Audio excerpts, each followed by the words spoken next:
Quand il dit le mot barbare, ça veut dire quoi? C'est-à-dire qu'il parle de gens qui n'ont pas la même civilisation que nous. C'est ça l'étymologie du mot barbare.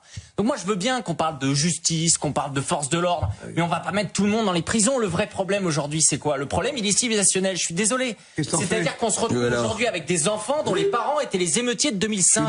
Et pour une grande partie, ils venaient d'une immigration. C'est ça aujourd'hui la réalité. Qu'est-ce que t'en fais? Déjà vous commencez à avoir ce constat-là, parce que quand vous l'avez, vous arrêtez de dire que la solution c'est plus d'immigration. C'est la première chose. Le deuxième chose, c'est que vous arrêtez de considérer que la solution elle est sociale. Parce que vous savez, par exemple, moi je suis dans un quartier, dans une cité du 92, qu'est-ce qui s'est passé hier soir? Eh bien il y a un de ces immeubles qui sont en construction pour rénover les quartiers, ils ont mis le feu parce qu'ils sont pas d'accord avec le projet immobilier. Ces gens-là, il faut arrêter de financer ce type de quartier. Donc ça c'est la deuxième chose, parce que il y a plein d'autres éléments. Vraiment on pourrait passer 2 semaines sur ce qui s'est passé entre samedi soir et dimanche soir. Alors même chose, le quartier c'est pas l'entièreté du quartier, c'est des délinquants dans ce quartier. Mais oui, mais bien sûr, mais bon à un moment, ce que je veux dire c'est que ça commence sur l'ensemble du territoire. Pardonnez-moi juste André pour terminer. C'est que lorsque vous regardez même certains joueurs, je pense à Ousmane Dembélé qui demain peut tout à fait avoir le ballon d'or. Eh bien, il y a une photo qui a été publiée, il est sur le terrain, il est avec sa femme. Sa femme, elle est vêtue comment? Elle a un voile et elle porte le masque. C'est-à-dire, on sait très bien ça, c'est une façon de contourner la loi aujourd'hui. Et quand vous allez voir tous les commentaires